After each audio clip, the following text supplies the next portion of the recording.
I'm listening to Buzz in the Tower. Pretty cool podcast. You guys should check it out. Listen to it. It's 80s um movies. They talk about 80s movies, all that stuff. Check it out. So I'm listening to them, and he just like, yeah, hey, dude, cool sweater. And I heard him, like, of course. And I'm also like listening to the show, and I just like nod my head up and down, like, ah, okay, don't bother me. I'm listening to my song, music, or I have my headphones in. Don't bother me. And I'm just like, cool, okay, thanks. Walk away. I'm walking around the store, and I see him again, and he's just like, hey, man, cool sweater. I was like, I heard you the fucking first time, dude. I heard you the first time, dude. And I'm just like, nodding my head again. And I'm just like, cool, thank you. Like, who's, whose band is that? I was like, looked at him like, oh shit, like, really? You don't know what Evil's Not Dead is? Okay, cool. So let me just tell you. So I'm gonna take off, and I'm just like sitting there, like, so this guy named Matt Cutshaw is a comedian, and 5 years ago he just did some stuff on Facebook where sketches where he would say him and his girlfriend would talk about one thing, and he twisted around to make it about emo and all that stuff. So I told him about Matt Cutshaw and everything, and how he has merchandise now. Emo's Not Dead, all that stuff. It became a hashtag, and like a few years later, and all that stuff. So he's all like, "Hey, what are you listening to?" Like, this dude is really in my. Yeah, he really wants to know. Like he really wants to know. It's like, podcast. It's like, oh yeah, what podcast? My own. Say my own. No, I'm not gonna say my own. Listening to Buzz in the Tower and this other podcast I had on, like, you should totally check them out. One of them is about 80s movies and all that stuff. And what was I listening to? Hold on, let me check my Spotify. And I kept saying, like, yeah, my Spotify this, my Spotify that. Mm-hmm. And the other one is No More Late Fees. Wink, wink.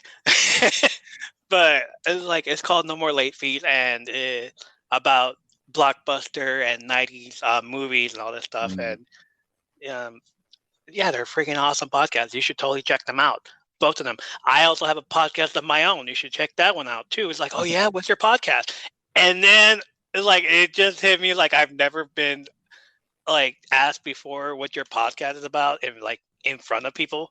I always have something to say online or in the comments section. It's like, yeah, my podcast is about this and this and this and this. But no, I'm just sitting there like, my podcast, what's it about? Shit, I froze. It's like, no, it's about wrestling. Oh yeah, cool, man. I'm just like, oh shit, it's working. So you mean like WWE and AEW? It's like, yes, sir, because that's the only two brands we know of. Yeah. And I'm like, yes, but it's WWE, but it's old stuff. And then AEW, and it's like I combined the old stuff with the new stuff, and then it all came together. Like I would not stop talking about it. Oh, geez. So I sold the hell out of my podcast. Nice. I sold the hell out of this podcast to this guy, to this stranger. And he's all telling me, he's like, yeah, I was like, I like that. I was like, all right, cool. You should totally check me out or check us out. We talk about this and this and this. We just went through WrestleMania month, the weekend of WrestleMania season. It's over with, but you should totally check it out. We have 2 segments. One's the wrap up, the weekend wrap up, which is all about 12 hours of wrestling. We totally watch all week. And the other one's the Under the Apron. And it's exactly like have you ever watched Dark Side of the Ring? Yeah, I totally like that.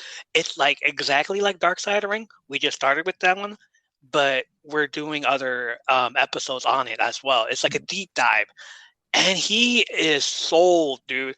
And I'm like looking at my phone, like sitting, is like, yeah, look. It's like, all right, cool, yeah, I'll definitely check it out, man. It's like, all right, cool. And if he did check it out, awesome, brother. Thank you. You gave me, it was kind of like awkward for me. I understand, but hey, like I never talk about our podcast in front of people like that. I'm always on the computer in the comment section of anything, just like, yeah, like this time is like going up to the Mr. Samborski's class. Yeah. in high school, in what was that? History or social studies? Yeah. Whatever. I was mixed those two up. Yeah, and for those of you that were in high school with us, you understand that reference, Mr. Samborski. And it's like we're going up and doing an oral presentation at Mr. Samborski's class. Yeah. Everybody be like, "Oh shit, I can relate to that." Oh, that's how it felt, and I was just like, "Damn, dude, you put me on the spot." And I'm just like, now I gotta practice how to talk in front of you. Pitch. Great. I need a pitch. We're going to a Shark Tank soon. Well, what they say, elevator pitch, like just long enough. You have to get everything out. Oh yeah, I gotta memorize this and all this stuff. Welcome to episode 23. On this episode of the Weekend Wrestling Wrap Up, we are doing our own WWE Fantasy Draft Lottery. We also review all episodes of WWE content and AEW Dynamite results. That's 12 plus hours of wrestling content this week, so you don't have to. We'll watch it, tell you what happened with our journalistic viewpoints. That's all. Plus a very special acknowledgement on Young Rock. You're going to love it. This is the All Things Wrestling Podcast.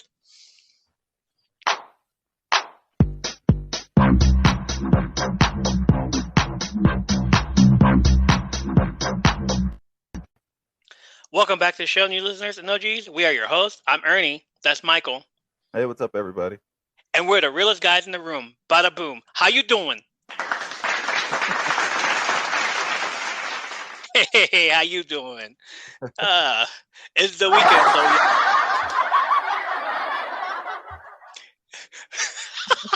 that's hilarious. It's the weekend, so we all know what that means. Time to open up a can of that delicious Zoa energy drink and spend an hour or so on this podcast talking about what we just watched all week in wrestling. I don't need the energy. I have energy, so I just open a Truly fruit punch. Oh, Truly, huh? Well, I got to open up my little energy drink right here. Nice. Yeah, I'm trying to get in touch with my softer side, so I went with a Truly. Oh, 0 sugar, and it's wild orange this week. Oh yeah, I have that one. Isn't that the plus, or is that the full size? That's the full size. Oh, okay. They have the plus. I think they have the orange. I got the coconut pineapple. I want to say I haven't tried it yet, so I'll try it. I think I got cranberry, and a blue one. I don't know. Peach and a blue one, and then a bunch of oranges. The orange is good. Cool.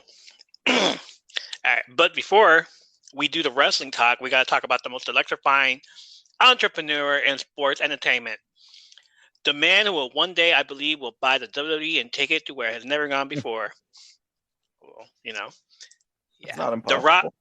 It's not. Yeah. The Rock was on the ESPN Sports Center on Wednesday with $7 production partner Danny Garcia discussing the XFL and the new head coaches.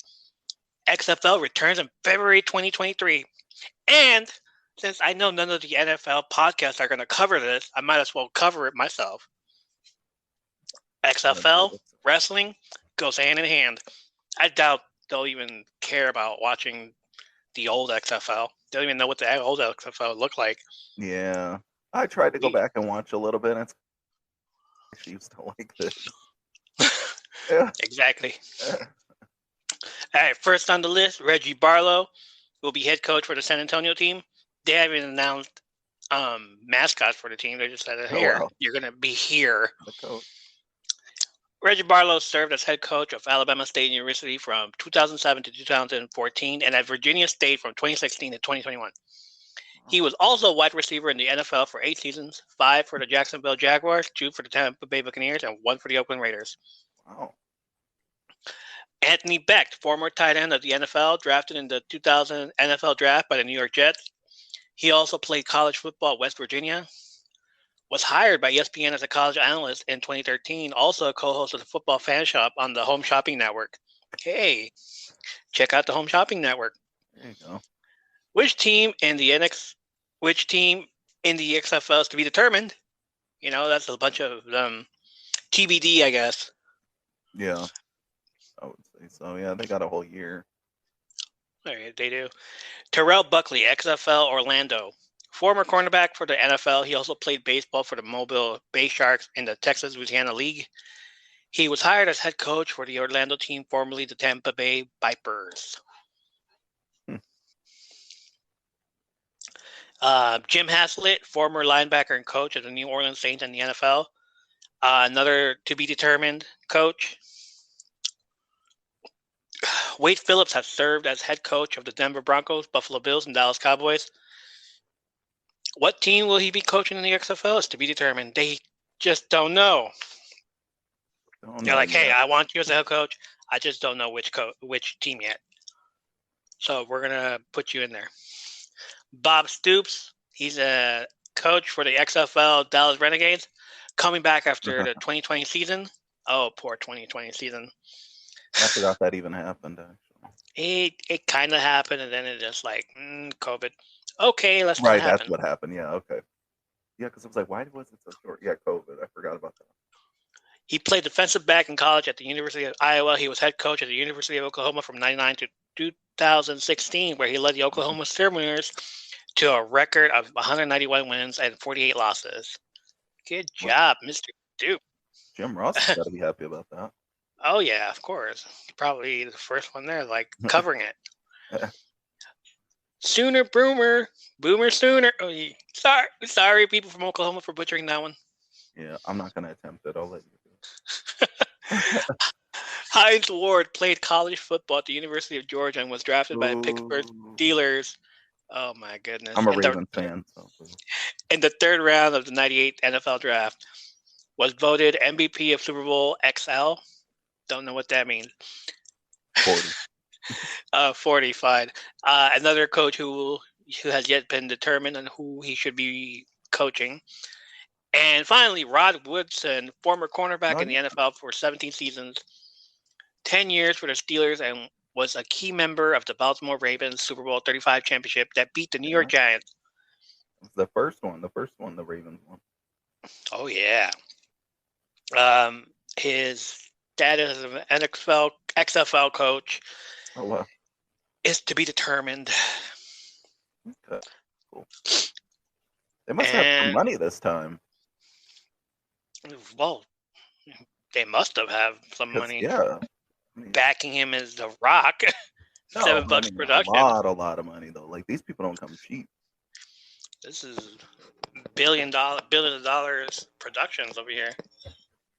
So, I mean, I guess they're confident this time. Of course. Like, let's be confident for them. All right, guys, let's go. The first season sucked, 2001 or 2002, whenever that came out. The second viewings, COVID happened, and now with the backing of The Rock, let's go. We're in business. And if I'm not mistaken, the wife actually is the one who owns it, though. Is that right? The ex-wife, yeah. Wait, I'm sorry. Yeah, the ex-wife. I mean, don't want to. Yeah, no, don't want to mix them up with the new wife. But yeah, so that's pretty cool. She got in shape too. Yeah. Looks like she could have. He was also being Rock's tag partner. Yeah, right. He was also being interviewed on ESPN, where they asked him, "Is like, are you going to get in on the field also?" And he said he might. Uh-oh. And then Danny gave him that look, like, "No, you're not." Oh, we're not paying that insurance. Right. Like, hey, if you want to get in there, I'll put you in there. Just, don't get mad when I put you in the team that you don't want to be in, or that you don't, whatever. She said something along those lines. And that's all the news for the XFL. I'm a little excited. We'll see what happens when it comes up. But I think it should be fun. Hopefully if it's I hope it's a little bit more serious this first time, though. Yeah, I mean, the first time the XFL rules were a little sketchy. Yeah. And they were trying to make it like playful. I mean, it was Attitude Era, I guess. Wrestling related. Yeah. XFL rules: the kicker kicks from the 30-yard line and must kick the ball in the air and in play between the opponent's 20-yard line and in the end zone. Mm. The coverage team lines up on the return side 35-yard line, and the return team lines up on the 30-yard line. Each team must have exactly 3 players outside the hash marks on both sides of the ball, cannot move until the ball is caught by the returner. And a bunch of stuff. Yeah. Too technical for this show. Yeah. Like, I'd rather read the NFL college rule book. Right. But this was the rules back then. They're probably going to change it. He's probably going to change. They're definitely going to change it. Yeah, that is ridiculous. Yeah, they had goofy rules back then. Yeah, they're very goofy. All right. You weren't able to watch Young Rock, right? I didn't watch it. No. No, you missed though. Very hilarious stuff. You want to talk about it? Or you want me to skip it? I'd rather not have. Are there going to be spoilers? One. Go ahead. I'm still going to watch it. I'll still watch it. Okay. All right. So if you haven't watched it, if you still want to be surprised by this little spoiler on episode 5, go ahead and skip the show. Not the whole show, but just skip the part. I'll probably tell you, if I can, I'll probably tell you in the description where you can resume. All right. We love our fans. But we love you guys. All right. So we've seen some familiar wrestlers in the last 3 episodes. Episode 3, we see the relationship between Vince McMahon had with Rock's grandmother, Leah, by him letting her use his wrestlers in Hawaii for her show. We see one of the Wild Samoans take on what I thought was the Tonga Kid. But then when I went to look it up, he is credited as Uncle King Tonga. Guess who that is? So I looked it up. Ends up being Haku. Okay. So Haku at the time looked good. Like, he looked skinny as hell. Like, I wasn't even like, oh, okay, never mind. That's not smaller than even when he was King Haku. Yeah, he was very small. He probably his name is King Tonga. He's credited as King Tonga, but then he's credited as Uncle King Tonga because Dwayne's uncle. Yeah. So Haku loses with the help of Mr. Fuji, who has never changed his gimmick by throwing salt at the wrestlers. We then see Sergeant Slaughter get worked on by Jake the Snake Roberts and plays as a new snake. Never heard this name before from him. Does Demona on top of Slaughter. And then we get the whole point of the episode, the Soul Patrol taking on the Iron Sheik and George the Animal Steel. Rocky Johnson does all the work in the ring. Ooh, it's the Zoa talking over here. Man, that vitamin C. Yeah, it's strong, man. Be careful. B vitamins and antioxidants. Enough to consume. Oh, yeah. Electrolytes. Cool. Thank you, Zoa. So Rocky Johnson does all the work in the ring, but gets pummeled. And when he does the hot tag on Tony Atlas, all he has to do is lift him up for the gorilla press and slam them down for the win, which sometimes upset Rocky Johnson. Like, I'm doing all the work. You're just doing your usual, flexing and all that. Yeah. Later in the episode tells Ada that he's not jealous of his partner, but just wants some credit and recognition for what he does on his part. Basically, acknowledgement. Yeah. Wink, wink. At one point, Rock's grandmother, Leah, is no longer allowed to book her shows because she's on the house arrest. So she tells Ada to do it by giving her a sheet of paper. Ada realizes the sheet of paper is the same matches as the weeks before, which the concept has not changed if you've seen these wrestling segments week after week. Hey. More of that in SmackDown, Raw, and all these other shows that you'll know. House shows. Main story, The Rock tells the story of the Dr. Julian Echo that's been harassing him since elementary school. Every story that Dewey tells his classmates about his dad and about wrestling and all that, Julian basically is one of those kids that like to stir the pot and say, prove it. No way. I want proof. He's one of those wrestling is fake, prove me wrong type of assholes. Like we had those in high school. Yeah. And yeah, we laid the smackdown on those candy asses. The only way Hey. to do it. Hey, buddy, if you're still listening and you were an asshole to us, Yeah, look at us now. Look at us now. With an awesome podcast. Right. He tells him Rocky Johnson not his dad. Prove it, and all this while wearing a Hulkamania T-shirt. Oh. Yeah, little shithead. So Dewey just takes the tag team title to school and shows it off to his friends. But Julian just flat out becomes a dickhead by saying it doesn't prove anything. Oh yeah? Yeah. So what does Dewey do? So Dewey challenges Julian to a ladder match for that belt to be hung up high on the tree. They go through the match and Dewey wins by Julian. They go through the match and Dewey wins, but Julian kicks the ladder and leaves Dewey hanging with the belt in the air while everyone goes back to class. He's all like, "Help! Help! Get me down!" Nah, kid, you're staying up there.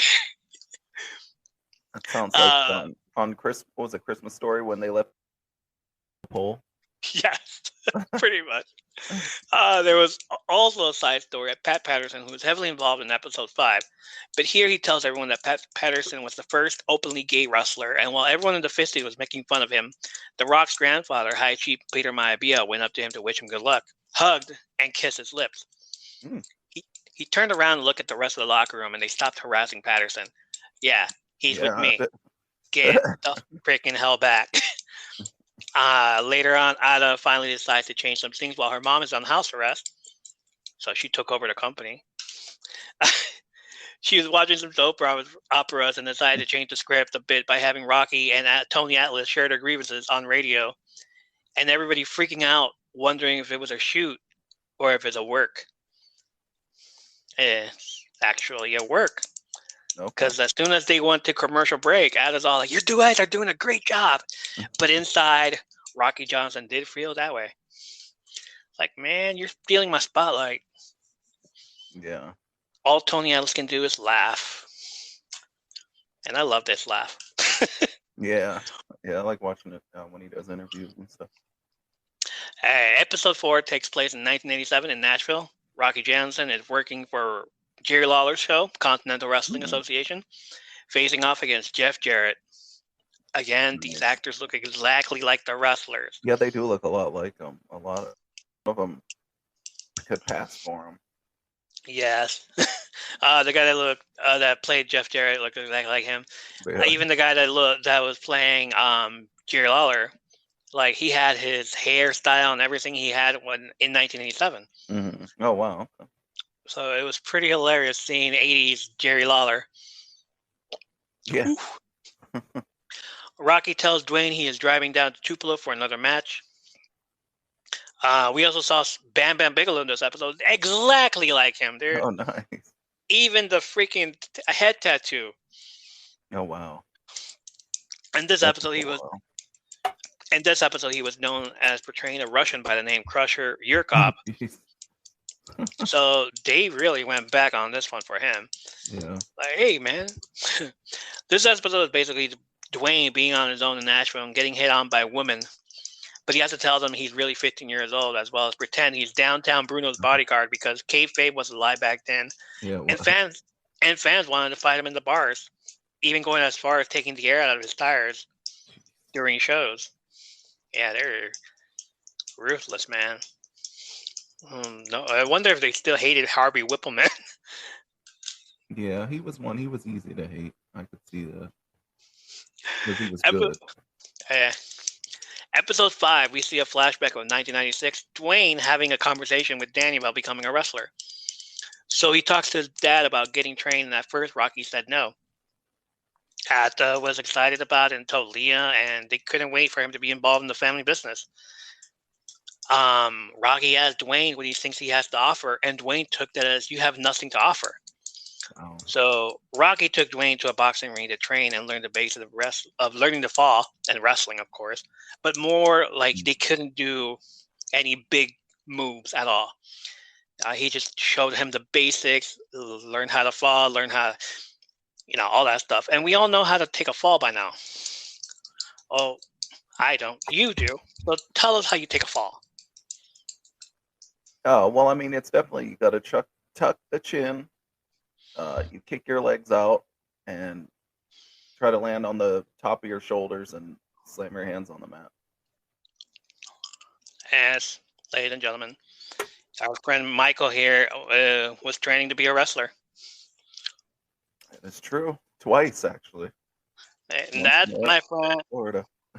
and that, my friend, is a another story for us to dive into for Under the Apron. So we'll get to that soon. You're our own story, buddy. All right. So Senator Johnson tells a story of when Hulk Hogan was learning how to wrestle, and his trainer Hiro Matsuda broke his ankle as a point to see if Hogan would come back to wrestle the next week, which he did. Yeah. Unfortunately, that's not the whole story. They lied to us, man. For many years, Hogan and other wrestlers told a story that Matsuda broke Hogan's leg on his first day of training to teach him to respect professional wrestling and see if he really wanted to be a part of the business. In reality, on his first day of training, Hogan sprained an ankle. It was a lie. Oh, well, but that doesn't sound as good. Yeah, it's not. It's not an awesome story, man. That's not going to work for him. He came back the next day and tried to train on it. Matsuda saw it was all black and blue and told him he'd better sit out for a week. After a week, he was back. Later, Hogan embellished that Matsuda broke his leg to not only make himself look tough, but continuing to train under Matsuda, but also to show the seriousness of professional wrestling. Matsuda wouldn't let wrestlers train with him unless they did 1,000 push-ups and 1,000 squats. Wow. Damn. Wow. Back at home, DJ's arguing with his dad about doing new school stuff in wrestling. His dad says, no, it's about old school wrestling. So DJ again says, why not combine the old school stuff with the new school? It's like, no, just old school stuff. Like, all right.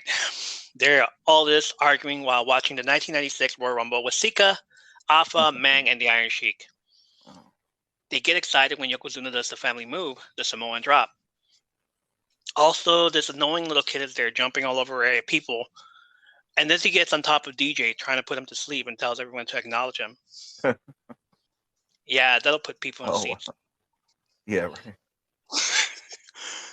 right. DJ tells his little cousin Joe that the world is not ready for them to wrestle. A match that big can only happen at WrestleMania. Wink, wink, and a nudge. Something's going to happen next year. Like, yeah. I see people talking about it a little bit online. So that basically means Roman Reigns ain't losing that belt anytime soon. Yeah, it would have to be for that, I think.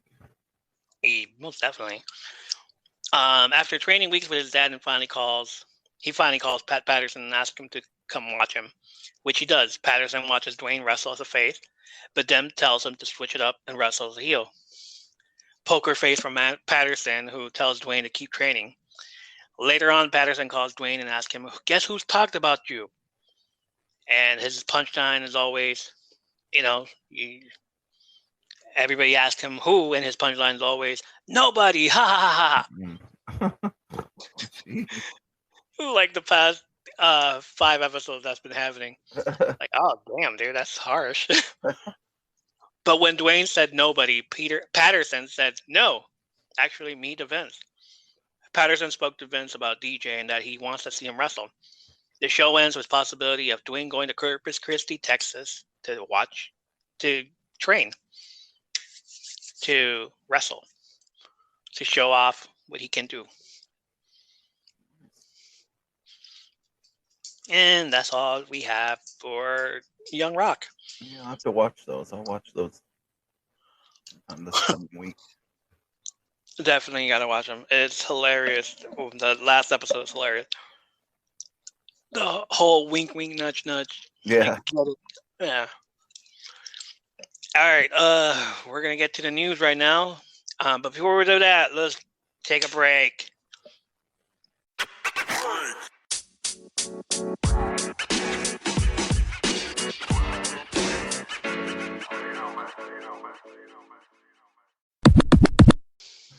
Welcome back to the show, everybody. So, the WWE name generator got activated again and has taken on another victim. Yes, this time it's one of the members of Legado del Fantasma.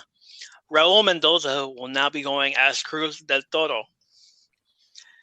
So was that, I think, is that up something? Cruz up Yeah. something? I don't know Spanish, but I'm sure we can find a joke over here about Alberto when he was known as Del Rio. Right? Isn't that what you said? Bert, yeah, it's like I heard in all these other podcasts too. Bert the River. I can just hear the American people now. Cruz the Bull? Yeah. What? Cruz joins former NXT Tag Team Champion Ludwig Kaiser and former NXT Women's Champion Raquel Gonzalez, whose name have been changed as well and copyrighted. So does that mean Cruz is going to the main roster? Yes. So what about the other guys? Or do you just want Cruz? The Bull. Yeah, gotta have the Bull. Gotta have the Bull. Gotta take the bull by the horns. Oh, man. All right, there's that. Braun Strowman is all over the news on social media this week. Oh. I guess I'm not on social media then.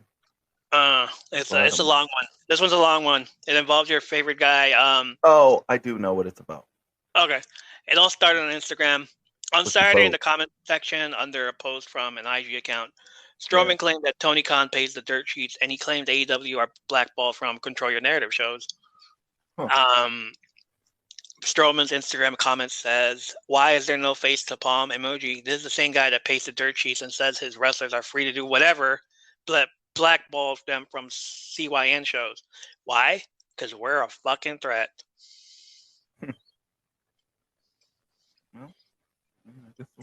Twitter user responded after seeing the screenshot of Strowman's Instagram post.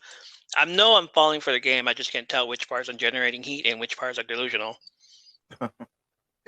Strowman responded in their tweet, "All facts, only the delusion I have are when I have too much Jack or maybe I'm just drunk. I don't know.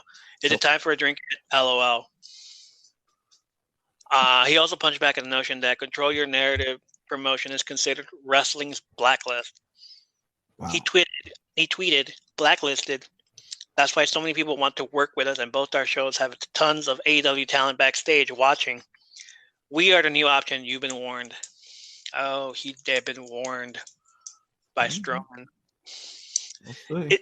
It's unclear why Strowman has been so outspoken about Khan and AEW. He had talked with AEW and Impact Wrestling last year, but no deal was reached. He also seemed He also seemed to mock Khan's tweets about the anti-AEW bots that have served to spread negativity about the company. I think I saw something about the tweet below ends with a "what a mark" hashtag. The independent study has confirmed that much of the staunch anti-CYN online community aren't real individuals. It's a staff running thousands of accounts on an army of bots to signal boost them. Look closely, these aren't real people. Who would pay for such a wildly expensive thing? What a mark.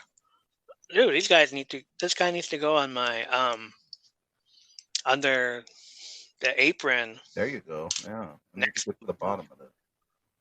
Next Wednesday. Jeez. Conspiracy theories here.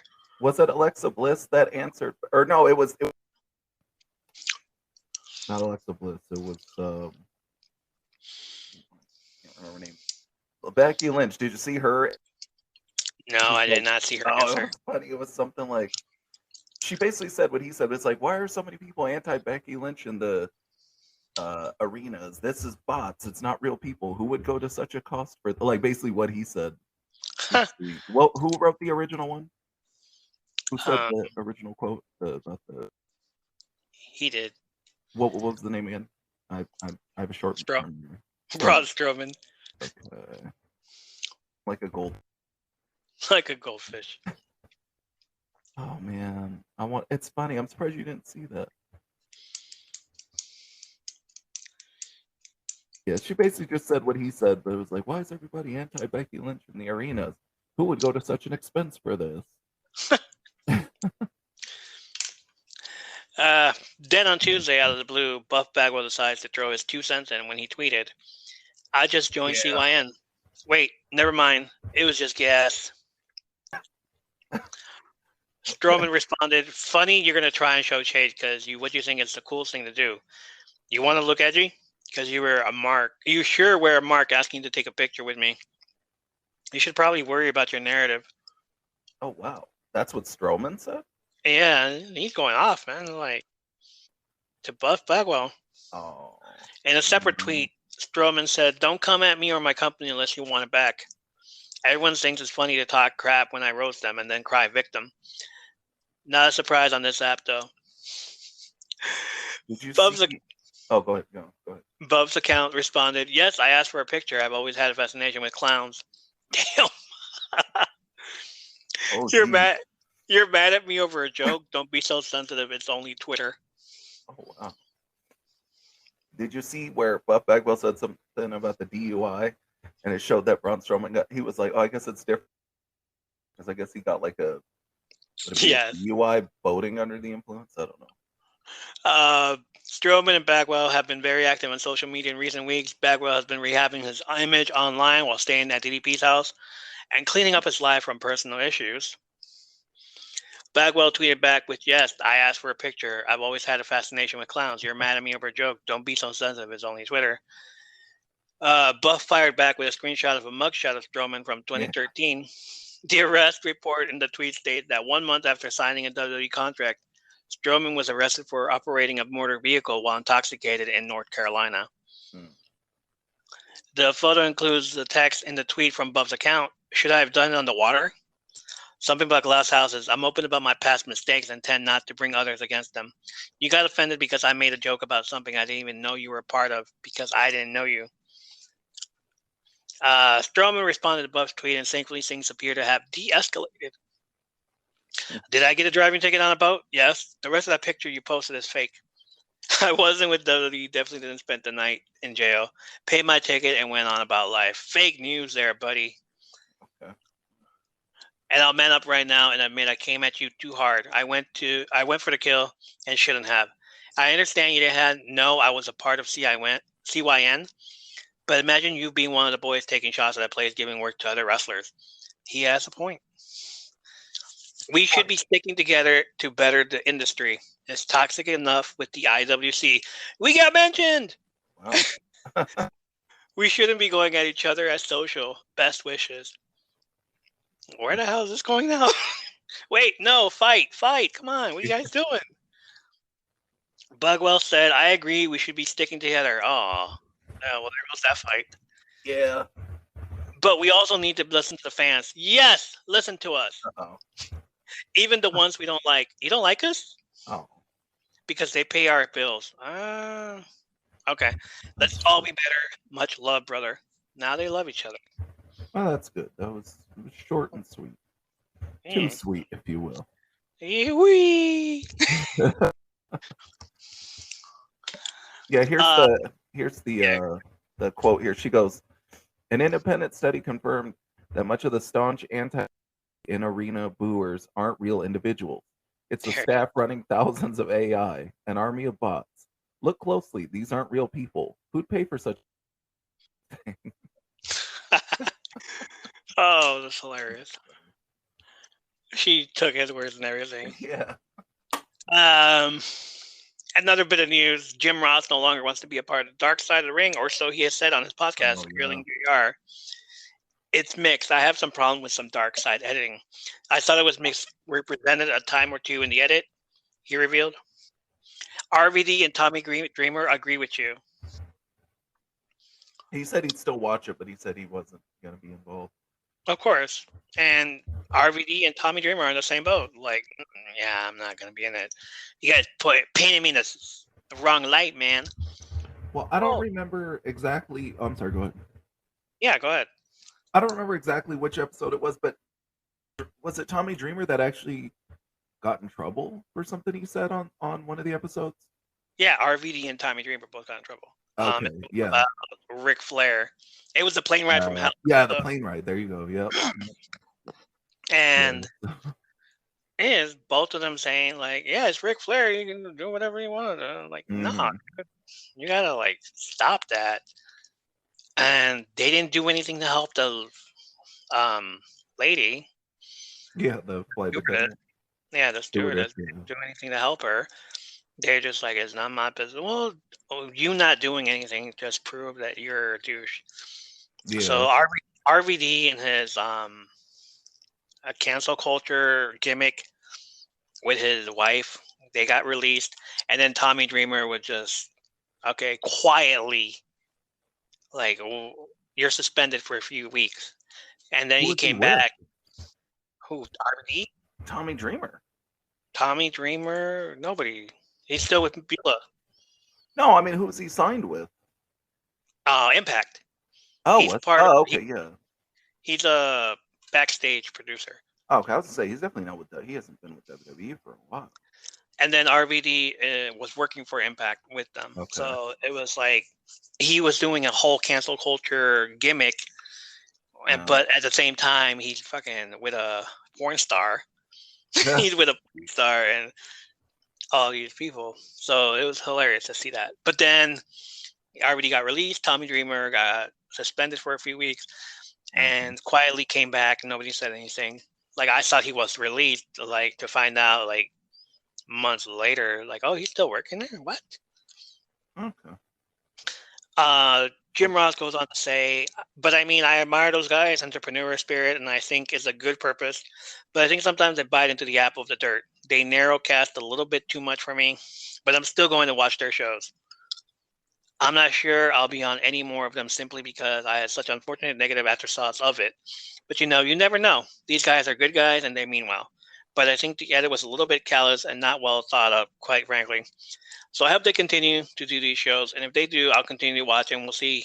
They should get better at what they do. A little criticism there. Yeah. But it's criticism. If anything, hey, Mr. Jim Ross, sir, if you ever want to come and work for us, we love you for our Under the Apron podcast. We'll be nicer. We'll make sure to take your pointers. Yes, we will most definitely be nicer. Yeah. And anyway, go ahead. And finally, John Cena has stated that Max Caster is a better rapper than him. Oh boy. I didn't hear that one. In an interview with Sports Magazine, John went on to say, he's extremely gifted. I remember hearing him for the first time and asking a good friend of mine to please pass his information on to me. I immediately checked out his raps out of the blue, and I saw what he was doing was spectacular. I wish him all the best of luck, but I can't give him any advice because he's punching far above my weight class. He's he's gifted enough to rhyme to the beat live, where I can kind of did my stuff a cappella to let the punchline sink in. Hip-hop constantly evolves and is constantly moved forward, and he is a better version of what I did. He's really, really spectacular. As long as he keeps everything in realistic perspective, he shows great potential. Max Caster responded to Cena's comment during a virtual signing with Golden Rings Collectibles. That's a great question. Could Max beat John Cena in a rap battle? John has been very, very nice to me, and when he didn't need to. He reached out and made that public. I'm about to say it now. So he reached out, and then he said things publicly about me in the forums, and that means a lot to me. So it's never been about beating him in a rap battle. It's about trying to get past the point of people saying I'm a Thugonomics ripoff. That's a compliment in of itself, though. He said that Cena had a big influence on him, and he's one of Caster's favorite wrestlers. That gimmick got him to watch wrestling again in 2004. He hopes he can get some fans by doing the same thing in AEW. He said it's not about beating Cena in a rap battle, but paying homage to him and elevating what he did. For Cena to say, "Oh, he's a better rapper than me," I don't know if that necessarily means a whole lot. I'm 5'11". That's like me saying he's a giant. He's taller than me anyway. It's like, well, as long as you're not Big Joe. Yeah, right. I don't know that anybody ever thought that Cena was a rap god or anything. But anyway. Right, and it's not like he was the first one that did that gimmick.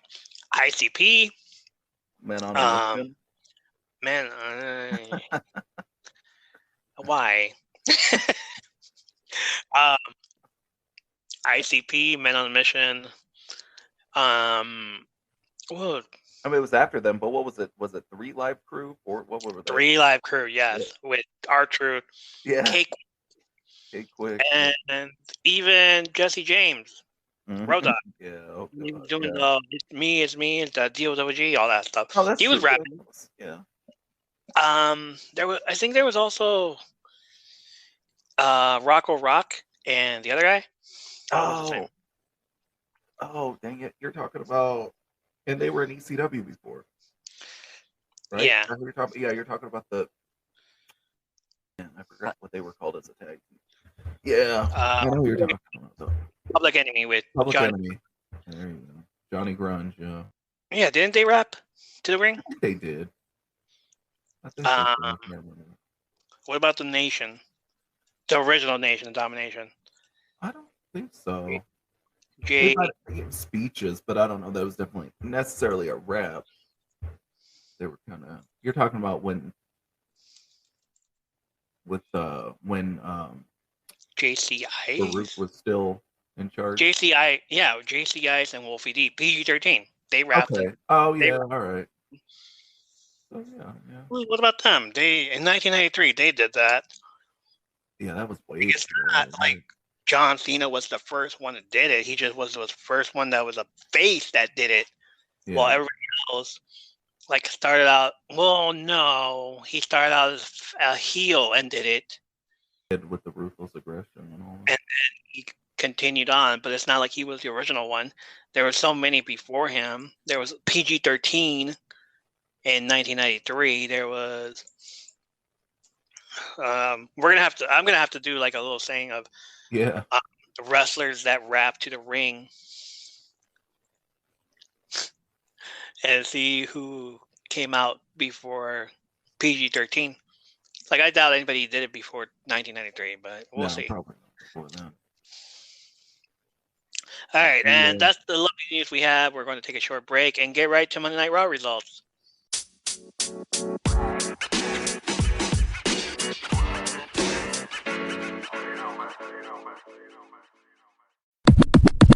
Welcome back to the wrap-up, where we watch 12 plus hours of wrestling and try to make sense of it all while also including our journalistic views, because we're journalists now. If you don't like that, we got 2 words for you. Don't listen. First, we're going to start off with Raw, and it was a doozy this week. Cody Rhodes starts it off on Miz TV. Went from say whatever the fuck you want to say on AEW to gotta keep it PG. Sorry, man. It's the rules. I understand now why Vince let Cody say whatever he wanted last week, because he's still in that notion of not going by the WWE standards and keywords. Yeah. Cody called the championship a belt, and Miz corrected him, saying it's a title. Don't call it a title. Don't call it a belt. It's a title. A belt is something you wear around your pants. Cody says wrestler. Miz corrects him, and they're called superstars. We're not wrestlers. We're entertainers. It's almost as if they were trying to make Miz the company man with a message, and that message is to tell Cody that they don't say those words, and he has to get back to WWE slang again. Welcome back, Cody. Miz said more people talked about Cody than Miz. I remember being upset more over the fact that Logan Paul did the Three Amigos and the Eddie Guerrero shimmy than Cody. Eventually, we would see Cody Rhodes take on the Miz later that night. First match of the night, Veer defeated Dominic Mysterio.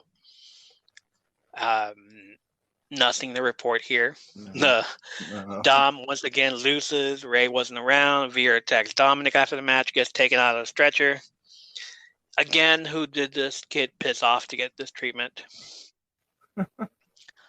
Veer did his clothesline, not as impactful as JBL, but enough to take out Dom.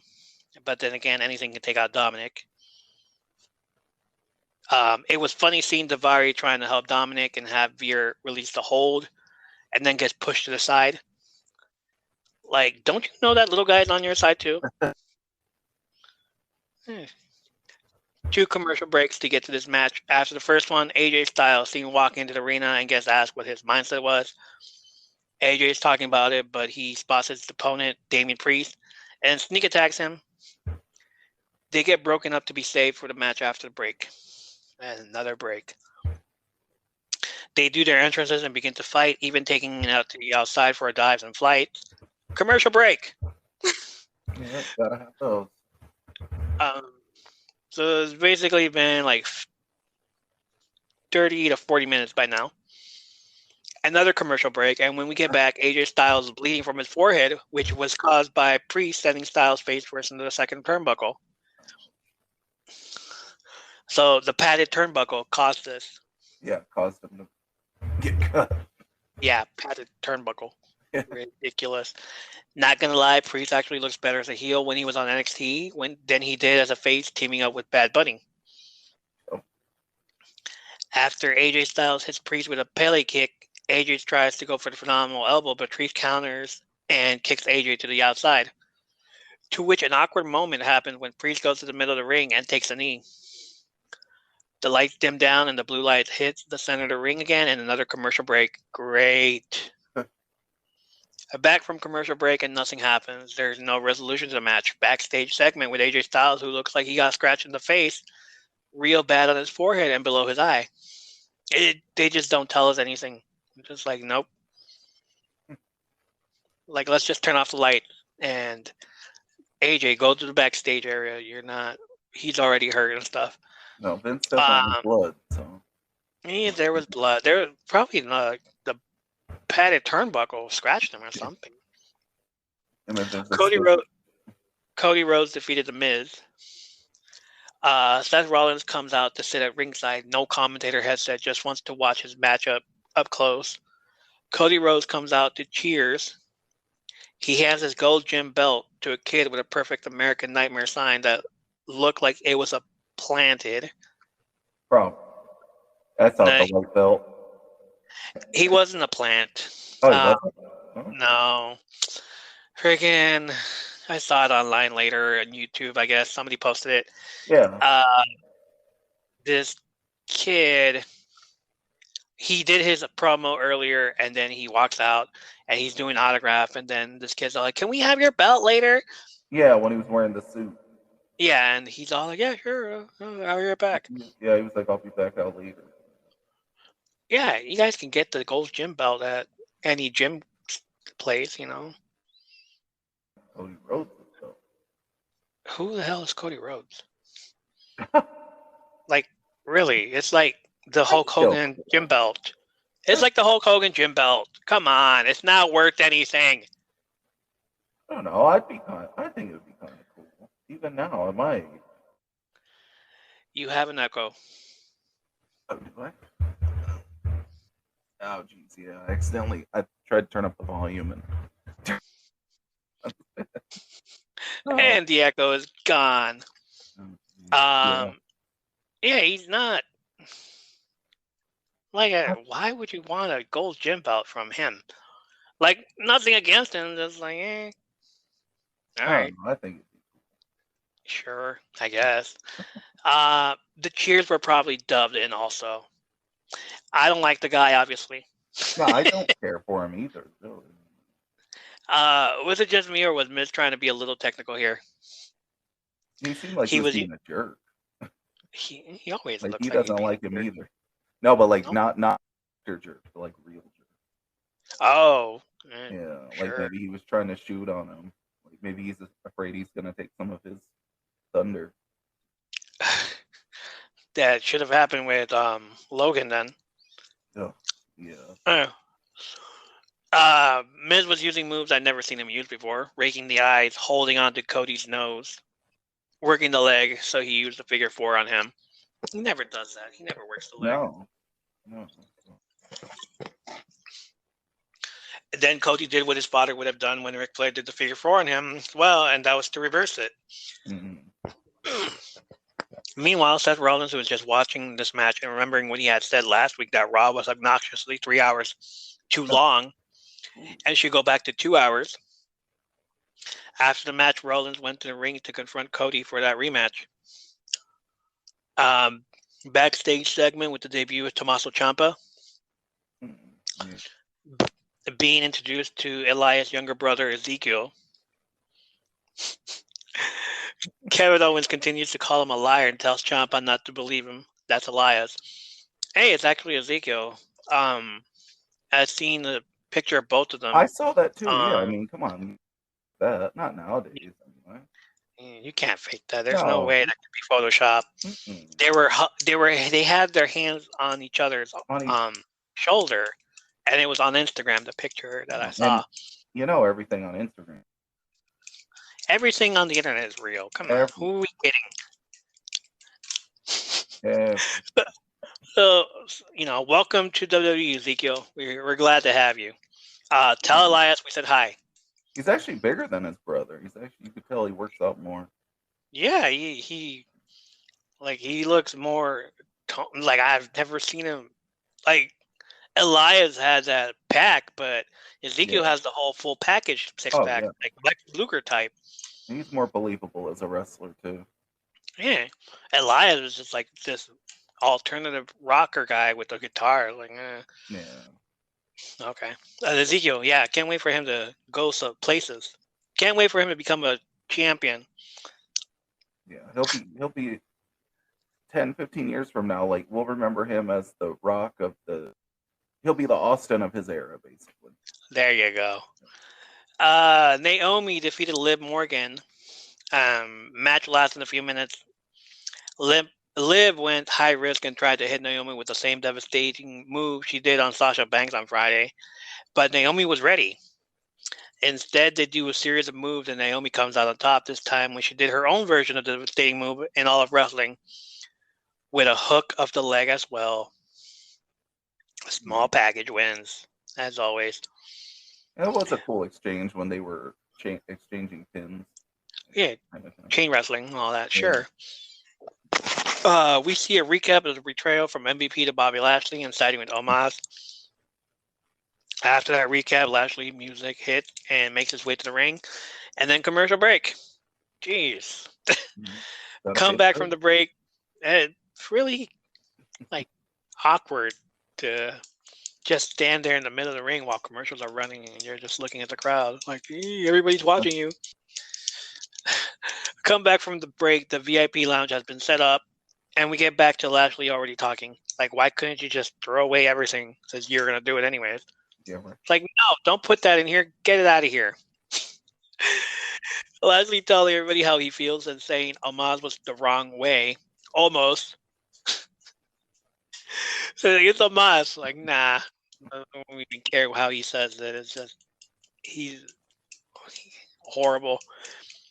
We get what chance and they're still annoying. Yeah. He calls MVP and Omos out to the ring, and they do. MVP looks so small right next to Omos, who's just standing there like a big security guard. I can't wait to fight you. Yeah, sure. Next match, Bianca Belair defeated Queen Zelina. Before the match started, they showed Instagram pictures of Corey Graves and Carmella's wedding. Sorry, I'm going to have to say it. Alexa Bliss and Ryan Cabrera overshadowed it with their wedding when NSYNC showed up to sing at the reception. Sorry, guys. Oh, wow. I didn't know that. I knew they got married. I didn't know about the NSYNC. Who did Carmella and Corey Graves have in their wedding? A bunch of wrestlers. Okay. Who did Alexa Bliss and Ryan Cabrera have? A bunch of wrestlers from Control Your Narrative and NSYNC. Braun Strowman showed up, of course, because they're friends with Alexa. And then Ryan Cabrera's all like, I'm important enough to have NSYNC come here to my party, to my wedding reception. Sure. When he was popular back, he was kind of dating Ashley Simpson back in the 0304. That's what I said too. It's like, who are you? Oh, you were dating Ashley Simpson. That's it. That's his claim to fame.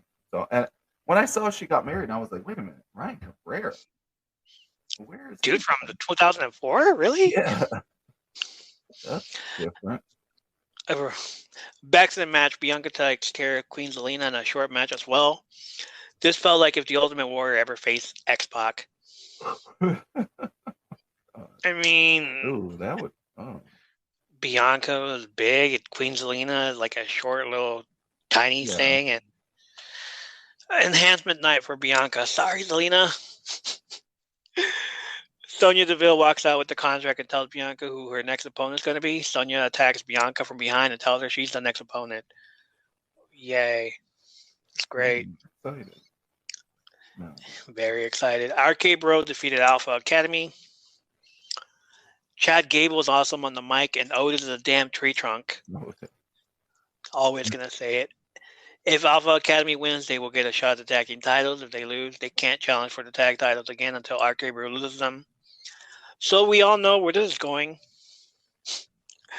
RKO and Alpha Academy, and they win the match.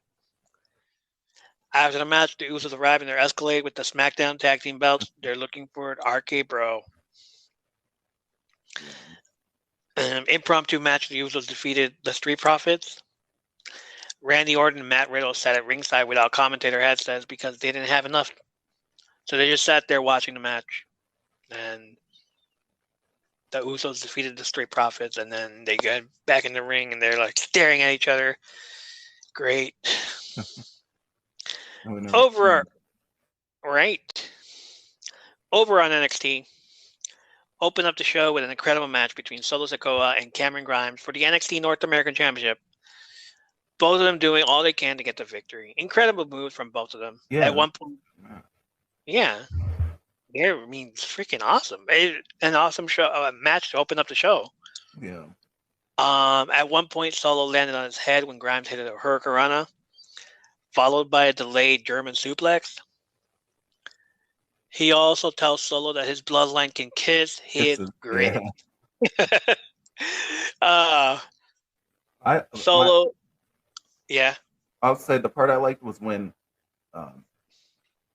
he threw Solo into the turnbuckle, and like his bloodline from WrestleMania, and when the Steiners, they tried to hit the what was it? It was Fatu, so the head shrinkers, when they would hit their heads on the them. Yes. I remember he did the same thing. Like you give them a headbutt, it doesn't affect them. Yeah, it doesn't affect them. The Moans have hard heads. Yeah. Solo hits bloodline super kicks, and Samoan drop like his family is watching to make them proud. Trick Williams shows up to interfere and distract Solo, which in turn Grimes takes advantage of it and hits the finisher double foot stomp on his chest for the win. Camera shows the replay, and when it comes back to Carmelo Hayes is in the ring attacking Grimes, which in turn Solo Sikoa tries to help Grimes, but he gets jumped from behind by Trick Williams. Hayes grabs the North American title and slowly picks it up to a chorus of boos. This man has heat. We get word that WWE legend Vacant has the NXT tag team titles. And it's putting them up in a tag team gauntlet match to be defended later that night. Oh, Vacant. I wonder why. Oh, that's right. Okay. Not even gonna talk about it anymore. Creed brothers do a promo on Pretty Deadly. Then they do a lot around which spot number they're going to take during the tag team gauntlet. Way to be all like, yeah, we can do this. Braun Breaker walks out and tells everyone Rick Steiner is back at home safely, but he is still upset because it happened. Is there any video package of Braun Breaker rescuing his dad? I remember seeing the one where the guy puts the ring in the fire. But there's no footage of him rescuing his dad. So I don't think so, no. Why? There could have been a better storyline here where Joe Gacy or Harlan is trying to break Rick Steiner, but instead we get Gacy in possession of the Hall of Fame ring and burning it. That's replaceable. Right. They could have done so much better with this storyline. Like, how did Breaker rescue his dad? Right. Found him in a cage. They didn't say where the cage was at. They didn't acknowledge the fact that he's here at an old abandoned warehouse. They just says like, I have your dad. That's it. Come find me. That was enough. They didn't. That was like, I would have loved more for this match, for this storyline. Now it's just like, oh, you just ruined the whole thing. He puts the ring in the fire, like a Lord of the Rings style, like put in the lava. Commercial break, and when they come back, Breaker's leaving the arena and is annoyed by the cameraman following him. Like, it's just a ring, dude. I don't know about you. I feel like Gage is kind of like if the Undertaker, Lord of Darkness character was mixed with like a car salesman. Wow. That's just, I don't know. It's kind of like, oh, okay, yeah, it's been done a lot better. Like, oh my god. Oh. Von Wagner defeated Ikemen Jiro. After attacking both Kushida and Jiro backstage, Wagner went to the ring to announce there would be no match. But Jiro slowly went to the ring and wanted a match. Obviously, Wagner's talent was enhanced for this match. But can't say the same for his charisma, which absolutely sucks and has that big Kali non-facial emotion. Yeah. Yeah. My God, he looks like just the like other him guy. too. The almost guy. They're not, I don't see them lasting too long. No, budget cuts are coming. Okay, cool. What else do you do? I'm big. I can do this. No. I can and look big. Okay. 5. After the match, Sophia Cromwell is in the crowd, pointing at the front row seat. Wagner lifts Jiro and Robert Stone, who's the manager of Wagner's, wonder why he's doing that. Tells him to stop. What are you doing, dude? What are you throwing him? Wagner, Spike Dudley tosses Jiro into the crowd. Yeah. Like, throwback, man. And crashes with them, showing off his power. If you don't know what I'm talking about, if you want reference, look up Bam Bam Bigelow tosses Spike Dudley into the crowd. Yeah. You'll love it. It's on YouTube. So basically, they're doing the whole Valkyrie trying to steal Stone's talent again, but with someone new because Valkyrie got released and never finished that storyline. So let's redo the storyline with this new person, Sophia Cromwell, who I don't even know who she is. I don't either. Just showed up out of the blue. Jiro was staring at her like, "Oh my God, you're freaking hot," but she's watching Wagner. Really? Why are you watching Wagner for? Watch somebody else. Nah, Wagner. Oh my God. Like, out of all the guys you could have watched, right? Braun Breaker, friggin' Carmelo Hayes. You choose a guy that has no emotion, no charisma. No charisma. What a horrible storyline. It's a good thing we have the thick storyline later after that. That's right. The Key to Lions is a segment. And I would have loved to have been the stagehand that pinned her mic on her chest.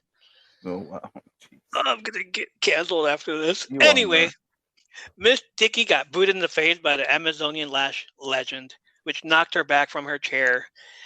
Memes went to work right away, I tell you.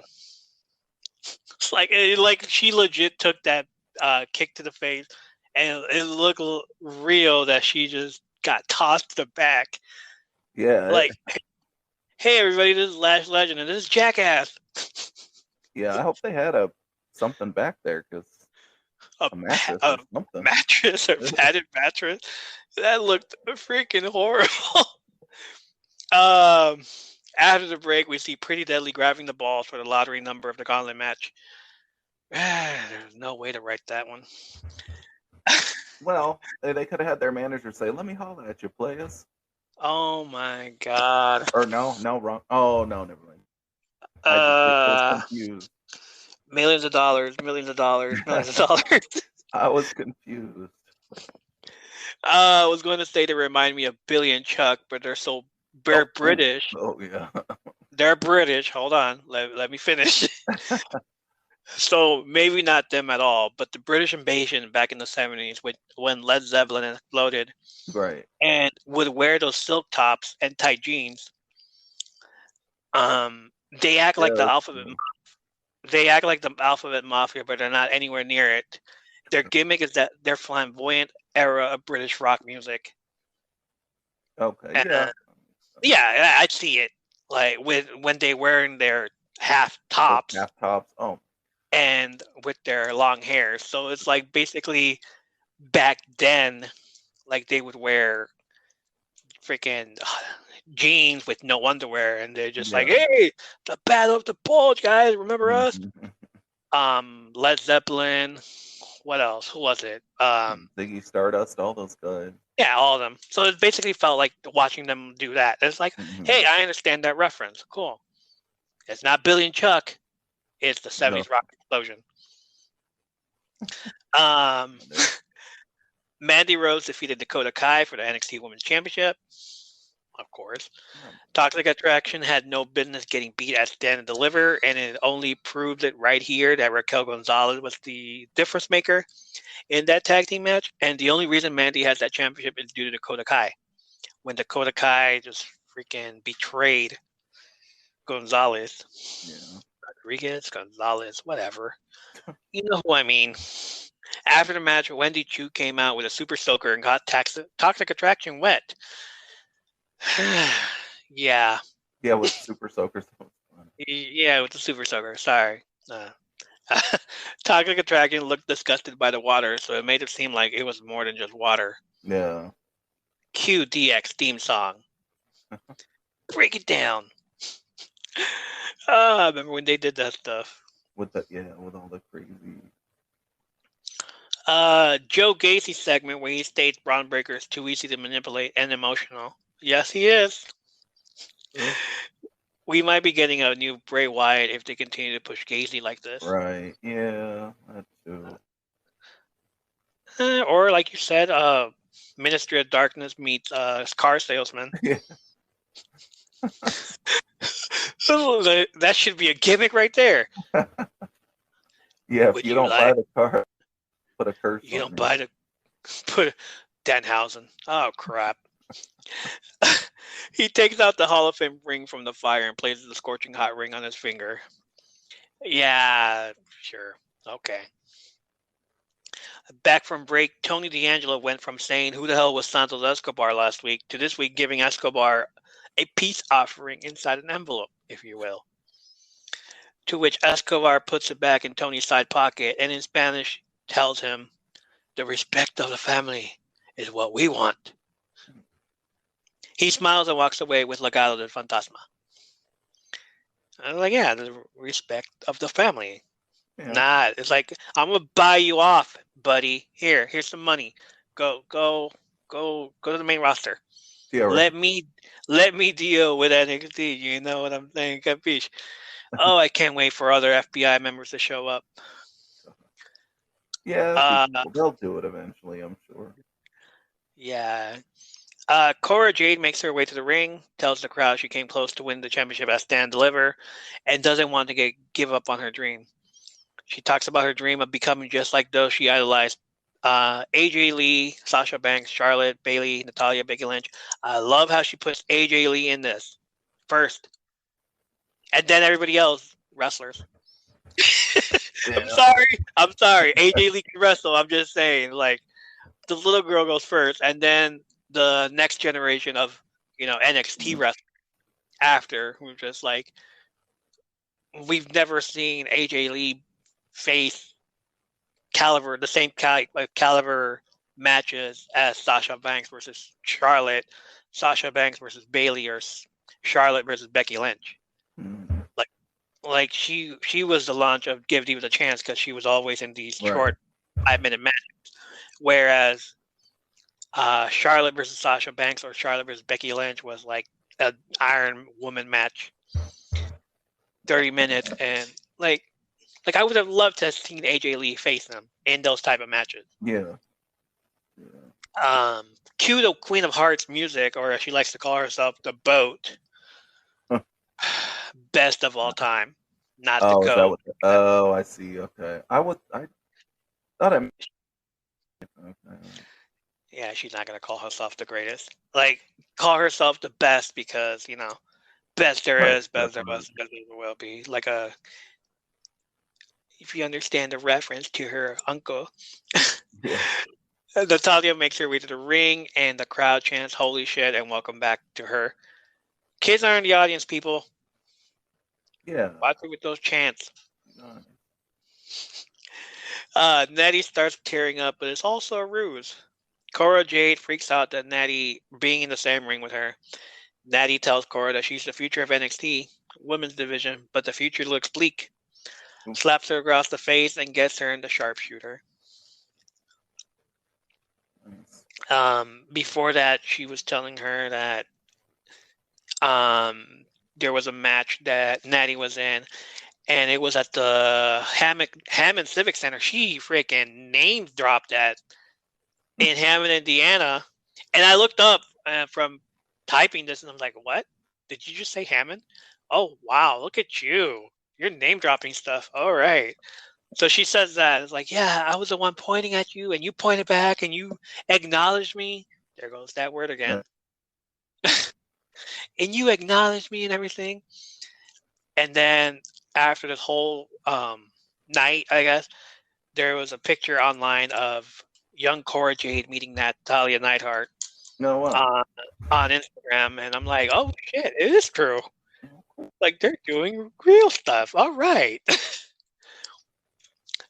Backstage segment with NXT version of Big and Rich getting psyched up for the tag team gauntlet match. Who am I kidding? Why are these guys in this match? Why not? Zion Quinn defeated Draco Anthony. It's the match before the main event, so it was an uneventful squash match. Right. Zion hits his running forearm smash 3 times on Draco. It would have worked the first time. The second just seemed like he was extending the time they were given. Wasn't really necessary.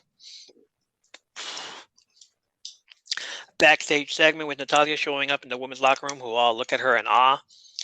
Tatum Paxley steps up to her and tells her she's been trying to step up her game and show the locker room and Diamond Mine she has what it takes. Really, you want to impress Diamond Mine? I mean, like, have you seen them lately? I mean, you could easily impress someone else, not Diamond Mine. Well, you got to start off small. I guess. Natalia continues to call herself the Boat, knowing she can't call herself the Goat just yet. After all the stupid shit we've seen with Duke Hudson and Dexter Lumis, they're actually going to make them tag team with each other and go after the tag titles. Okay. How bad can this get? Oh, don't ask. Oh, you don't want the answer. God, all right. The Gauntlet match, NXT Tag Team Championship. The Creed brothers came out first, followed by Legado del Fantasma, who changed their name. They didn't even say his new name at all, so I thought, okay. Joaquin Wilde and Raul Mendoza. Del Toro? Del Taco? Oh, that was racist. I know. It can't be racist. Can't say that. I'm Spanish also. There. Joaquin Wilde and Del Toro, Mendoza, who came out with another member of the Dick Club, Electra Lopez. The Dick Club is going to run wild. Fast-paced match. These two teams complemented each other. Then again, you can put any tag team against Legacy of the Ghost, and you'll have a 5-star. Brutus is a beast who feels like a mix of Rick Steiner and Otis of the team, while Julius has that Clark Gable and Scott Steiner feel that could one day perform math problems on us. There you go. Creed brothers win this match and advance to the next match, which ends up being... have I used Montgomery Gentry on these guys yet? No. Okay. I may have to cross out the names of every country. Yeah, cross them out when you... NXT version of Rascal Flatts. There you go. Jesus take the wheel, because these guys show up with Fallon Henley, which now makes them Lady Antebellum. No. Right? Yeah. Yeah. Well, God bless their broken road. Because they caused a lot of damage on Brutus when they double powerbomb him through the announcer's table. Oh. That's probably what's gonna hurt the most. Oh my God. You have. Oh, But I guess I have them too, because I know what you're talking about. oh, you understand the reference. And so does everybody else that listens to country. These country good old boys take care of Julius and continue to take out Brutus, who tries to get up from the broken mess that he's in. They try to hit their finish on Julius, but Brutus breaks it up. They go for another finisher, but Creed Bros outsmart them and send them packing back to their life on the highway. Yeah, oh, you stole my joke. I was gonna say then they had to go. I was gonna say off to the next venue, because for wrestlers, life is a highway. Life is a highway. All right. Immediately, Sanga and Grayson Waller come out, and Sanga takes care of the brothers by himself for a while. Grayson tags in and takes off the pad that was protecting his elbow that we all thought he was hurt from that flying elbow drop on the ladder. At least he's not hurt. It was just, oh man. Well, that was a horrible match, a horrible thing for him to do. He took it out originally to feel that steel plate in his forearm. There it is. He has a steel plate now. He could use an elbow. No, of course not. No. He could use it as a finisher. Yeah. And hit people from behind and all that. And that happened. Originally, the match was supposed to be MSK versus Waller and Sanga, but since the whole thing with who and what, not going to say his name, this match took his place, and still no word on what's going to happen to his old partner, Wes Lee. I will say his name. Seriously, I could have seen Grayson Waller and Sanga take the belts here and win this match, because they don't look hurt or fatigued, but I guess make the Creed brothers look strong is happening. Yeah. Really? Sanga lost to a Manny Lariat? It's like, have you seen Sanga? Where than you think, I guess. Right. Damn. Pretty Deadly walk out next, and they immediately start working on Julius when they should have been working on Brutus, who was knocked through a table. Well, okay, just knock everything out the window with that.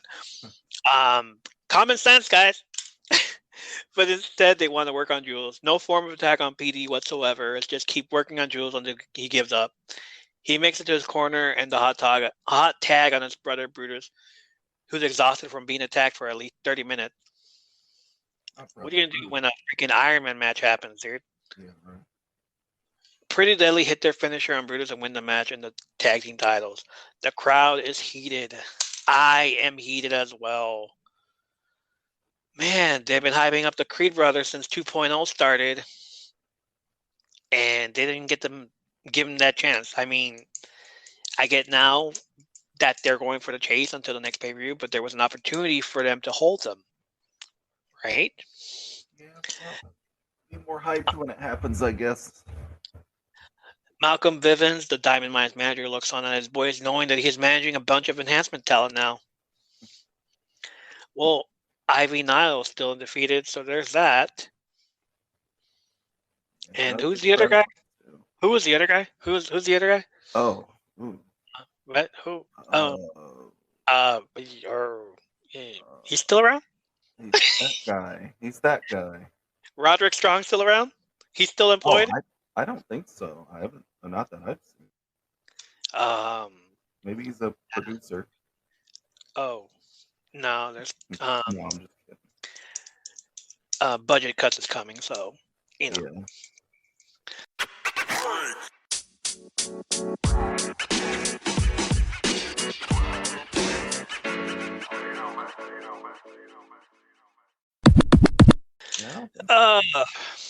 Over on AEW Dynamite. What a freaking show, man. You could start getting into AEW. I'm admittedly a WWE guy all the way. I know that you are. But over on AEW Dynamite, you are missing out, my dude. Yeah. CM Punk defeated Penta Oscuro. Oh, these are all legit top A+ matches. Okay. Dynamite opens up with CM Punk taking on Pentagon Dark. This man has changed his name more times than Goldust has had gimmicks. Oh, geez. A lot. Pentagon Dark, Pentagon Junior, Pentagon Dark, Pentagon Jefe, Pentagon, Wow. Penta. Yeah, all this, especially in Lucha Underground, especially in AAA, especially maybe shit. I wouldn't doubt if he was in the WCW. Yeah, right. Pentagon Junior. Penta, El Cero Miedo, Zero Fear, all this other. At this point, CM Punk is doing dream matches that were never thought we see him do, and and you'll find out later what his next match is going to be next week. Okay. The night started and ended up with Slapfest 2022. I did see the highlights of that. Oh God, the highlight of this match too. These two knife hand chopped each other so many times I was starting to hurt. Oh, wow. And then by the end of the night, I was just like, I can't do this. 22 slaps to the chest between the both of them. Just 22. There was a scary moment where Punk botched the top rope move and landed on his knee, which caused to pause the match for a bit while the ref checks in on him, and Penta works on some heel move to wait a few seconds, but hits him and works that knee. The crowd is loving this match and is cheering for both wrestlers. They make it to the outside of the apron, not under the apron, but outside of it. And both try to hit a pile driver on each other, but it gets reversed. Penta goes for a springboard move from the second rope, but CM Punk catches him and hits the GTS for the win. Jungle Express defeated Red Dragon for the AEW Tag Team Championship. AEW is giving us pay-per-view caliber style matches on their show. Like, they're doing exactly what WWE did. Yeah. Like, pay-per-view style matches, and then pay-per-view. Oh, hey, here's this. After the match, Kyle O'Reilly sneak attacked Jungle Boy and left with Bobby Fish to the back, but FTR intercepted and came out with their ROH and AAA tag team titles, showing them and pointing at Jungle Express to tell them they want those belts. We can say belts in AEW. Oh. Cool. Not in WWE. We can't say belts in WWE. They're things to hold up your pants. Right. They're tight. Wrestlers. Captain Sean Dean defeated MJF via countout. The captain has a good record with this match being his 6th win, but having that one loss against Scorpio Sky. I don't think this match should even count. The bell rung and Wardlow was out in the crowd scaring MJF to the back. Just as the referee is about to count to 10, MJF tells the ref he will triple whatever Tony Khan is paying him. The ref sings it for a second and calls for the bell. The captain wins again. Hey, Captain. Next match is Eddie Kingston, Santana, and Ortiz versus Chris Jericho, Jake Hager, and Danny Garcia. Jericho Appreciation Society coming out to Judas as always, and the crowd getting into it. Eddie Kingston and his crew, basically LAX 2.0. Ortiz wearing Angela Parker's shoes around his neck. And Kingston wearing a white shirt with the words "Thump" in New Orleans as a homage to JYD. Yeah.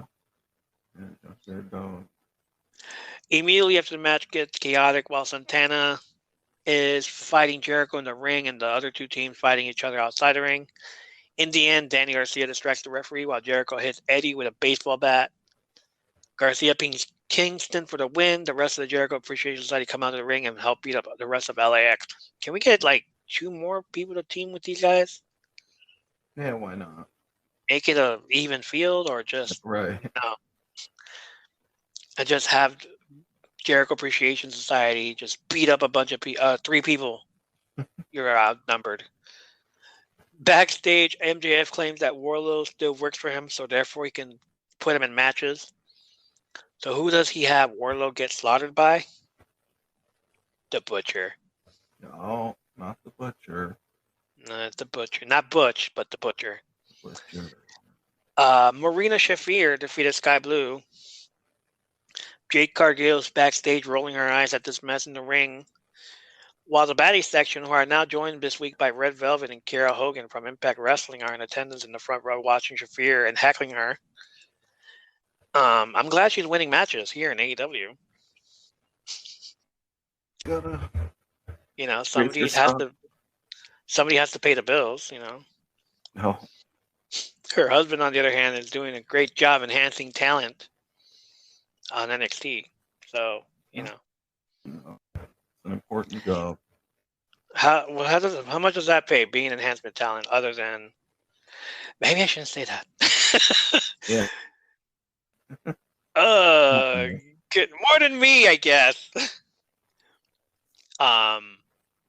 Roderick Strong, we still love you, man. Just, you know, you deserve better. We deserve better.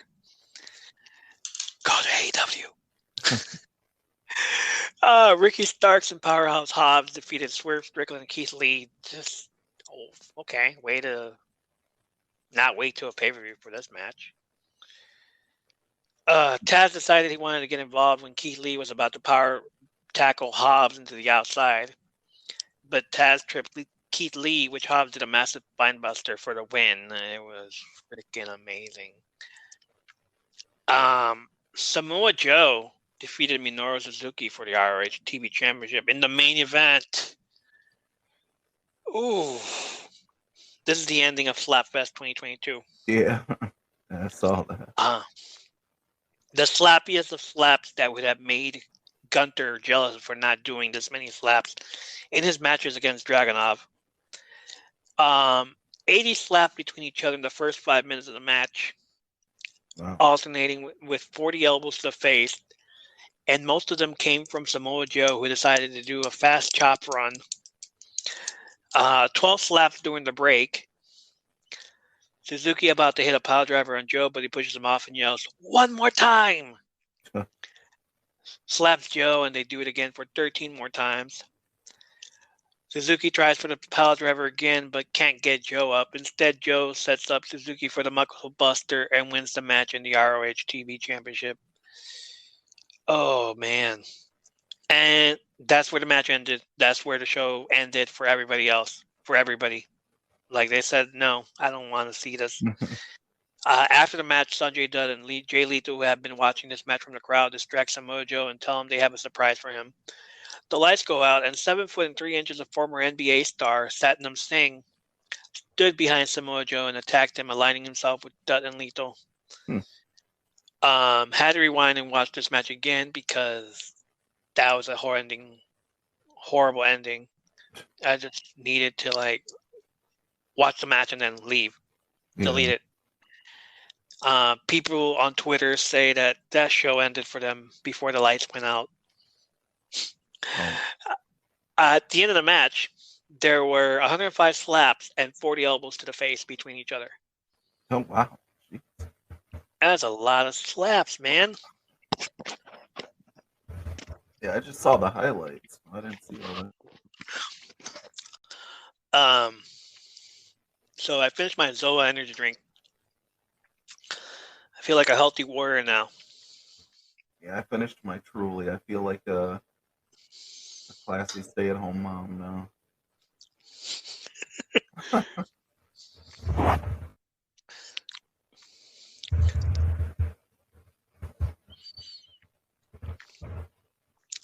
My fellow everyday warriors, Zoa is about healthy, positive energy that helps us all focus, be productive, and get stronger together. Mana, gratitude, Zoa. Dwayne Johnson. Thank you, Dwayne. Really appreciate it. You gotta live that now every day. Over on AEW Rampage, the Blackpool Combat Club, Danielson, Moxley, and Yuta defeated the Gun Club, Billy Gunn, Austin Gunn, and Colton Gunn in a trios match. Hey, remember when we had stable gang wars in the Attitude Era? Yeah. Yeah, those were the days. Biker Club, Black Panthers. What? Oh, the Nation. Oh, the Black Panthers. Bikers, Nation of Domination, DOA, actually. DOA. Yeah. Los Boricuas. Oh, yeah. with Savio Vega and his team. They have the Yakuza team too. Um, now there's club wars. Like what's next? The chess club and the drama club are going to show up with the library club. There you go. Choir. Club wars, Bullet Club, Austin, the Gun Club, Blackpool Combat Club. Wheeler Yuta joining the BCC and teaming with Danielson and Moxley really complimented his wrestling style. And it was a high-paced match from both teams up until the end of the match when Yuta decided to throw in the most devastating move on Billy Gunn. That roll-up is going nowhere anytime soon. The Butcher defeated an unnamed enhancement talent. They didn't even say his name. They didn't even introduce him. They introduced Butcher, and immediately Jobber went up the top rope and tried to, jump him and everything.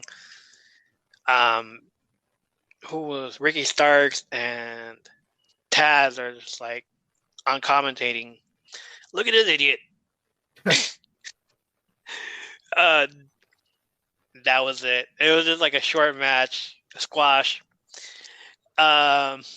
Segment where Dustin Rhodes does his last ride promo speech and looks like when Cody left, he left his brother in the dust. Yeah, right. Yeah. I wonder what color of dust that's going to be. Silver, baby. So now here he is trying to get a few shots at wrestlers like he's a fish out of water. He says he wants to take a look at his bucket list and start challenging legends, and next week on Dynamite, he is challenging CM Punk. Nice. That should be good. It should. Ruby Soho defeated Robin Renegade for the Owen Hart Foundation Women's Tournament. Oh, nice. So Robin has a twin sister, Charlotte, and they were trying to do twin magic. Oh. So we have ourselves a Bella's gimmick here. Yeah, I was gonna say that sounds familiar. I wouldn't be surprised if they showed up here now that Bryan Danielson's on the roster. The Renegade sisters need to work on that twin magic because I don't think they know how it works. Charlotte is supposed to stay in the ring and beat Ruby, not roll out of the ring and switch back with Robin, who went back in and got a finisher from Ruby. Act like you've been here before. Jeez. Yeah, they gotta work on that. And finally, on Rampage, Adam Page defeated Adam Cole in a Texas Death Match for the AEW World Championship. Were we just in Texas? Man. Page took control of this match from start, both grabbing chairs right away, but Page just taking control of that, also pummeling Cole to the guardrail and through the crowd. He grabbed someone's beer, beat Cole with it, and then drank the rest of it. Page takes Cole back in the ring. There must have been a mistiming botch somewhere here because Page grabbed the chair, goes to the top rope to do like a moonsault with the chair in hand. So you know how you bounce on the top rope to try to get ready? Yeah. He bounced once, but he didn't do the moonsault, which Cole thought he was going to for it and decided to extend his leg for the MMA kick. No. Page does another bounce and this time does hit the moonsault and hits Page. So it felt a bit weird in some way. It's like, oh shit, he did jump. And it does jump, and I guess Cole wasn't expecting it. Mm-hmm. So like, oh damn. Page sets up the chair in the corner turnbuckle and drives Cole's head through it. We finally see blood from Cole. So Page works on that some more. Basically, Page proving why he's the champion in this match and not letting Cole get a bit of offensive moves. It was all freaking... If a match is usually 60-40, this match was like 80-20. Oh, wow. Page takes out a table, sets it up outside. Cole finally gets a few hits in, throws Page on the ring steps, and then looks under the ring for some weapons.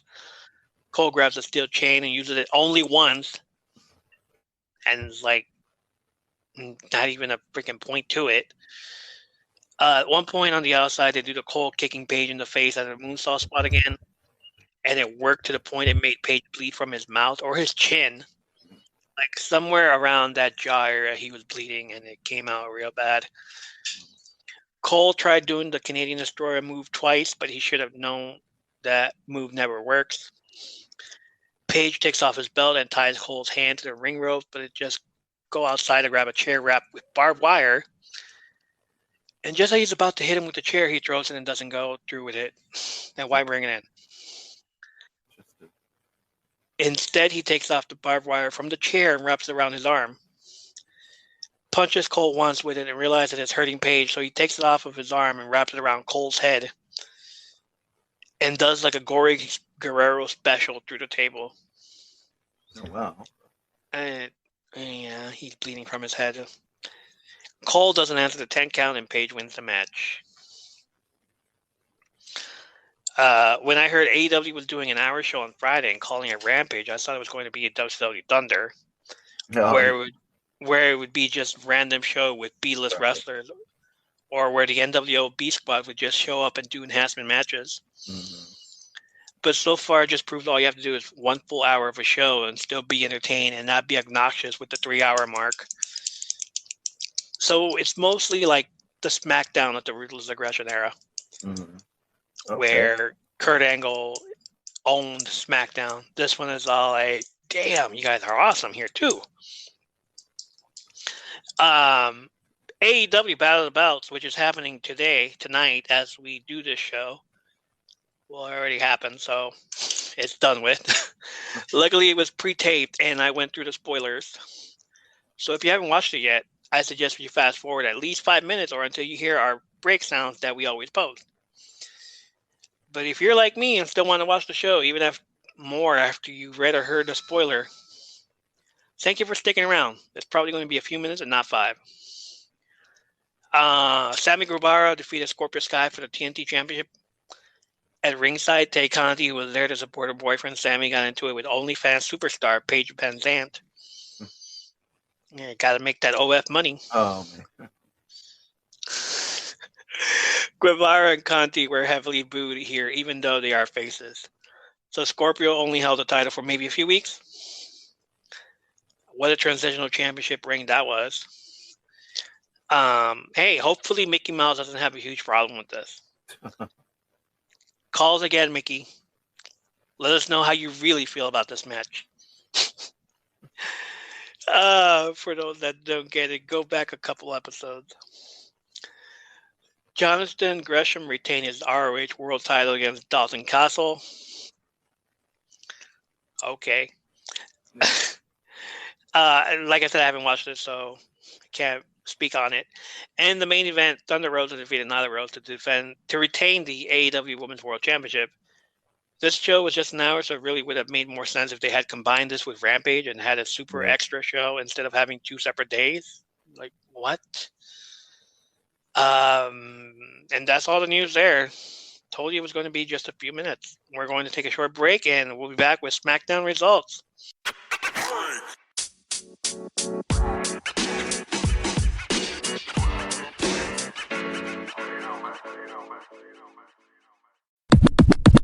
And welcome back.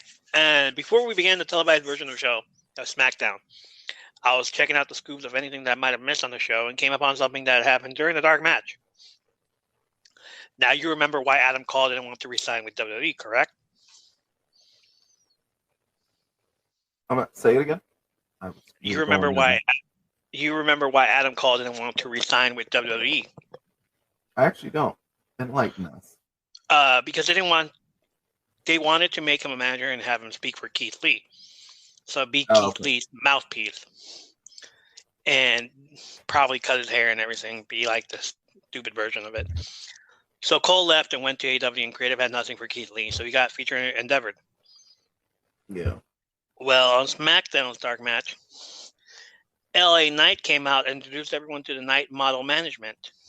Oh, wow. Okay. Yeah.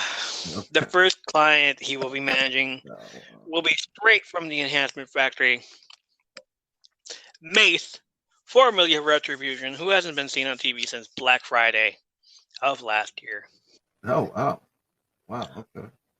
It also looked like they were doing the same exact gimmick Robert Stone has on NXT. Yeah, I wouldn't be surprised. They like to recycle. So now for what we all saw on TV, RK Bro opened up the show with a face-to-face with the Usos.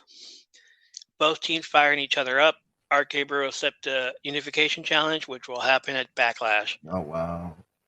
Oh, yeah, it's happening, man. Okay. And it's 3 weeks from Sunday. All the Ripley defeated Naomi. Nothing was resolved here. The teams are going to face each other on Monday, which will probably result in a no contest. And the actual match be announced for Backlash. Backstage segment interview with Happy Corbin calling Madcap Moss a lackey, a hanger-on, an anchor on his career. Speaking of Anchor, is the app we use to record these podcasts. Y'all should try it out if you're not using it. It's totally free and totally awesome. Back to the show. Drew Gulak is an interview now. Yeah. Moss still wearing suspenders. So I'm guessing he's going to be the new poster boy for the PG era of SmackDown. Yeah, there you go. Madcap Moss defeated Humberto. They just put the Lotharios together now. And now they're trying to break them up.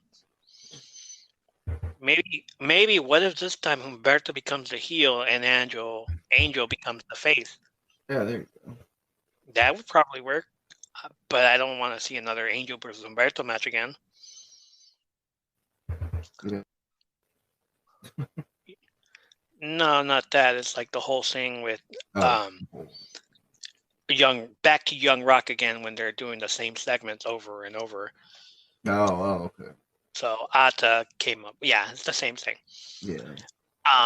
But then again, budget cut season is on its way. Yeah. So someone might be getting featured endeavored. It's going. I can totally see Humberto getting featured endeavored. I'm sorry, dude, but Drew Gulak is another person, or maybe both Angel and Humberto get featured endeavored. They deserve better than Los Lotharios or fighting with each other or fighting against each other. Yeah, AEW most definitely where they need to go. Drew Gulak interrupted Charlotte backstage to talk to Adam Pearce about how he thought he did at his first time interviewing people. Like, I need a job. Drew Gulak needs a job. He's another one. He's going to go soon. Charlotte then tells him to meet her in the ring to interview her. Back from commercial break, and Drew Gulak is there to ask the hard-hitting questions, which antagonizes Charlotte and works the crowd to boo her. She then tells Gulak to get out of her ring because he doesn't deserve to interview her. Just as he's walking away, Charlotte hits Gulak's leg from behind and applies the figure 4 leg lock on him, or the figure 8, whatever. It's a figure 4. Yeah. She just extends it when she stretches. Whatever. It's a figure 8.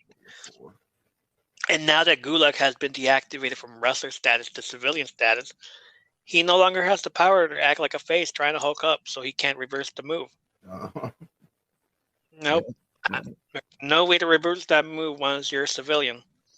As a wrestler, yes, but as a civilian, nope. And you can tell Gulak was in so much pain while on the move. He oversold that. Give him a better job. Drew McIntyre defeated Sami Zayn again. What were we saying about Leah Maivia using the same segment as the week before on her show? What? The Groundhog Day.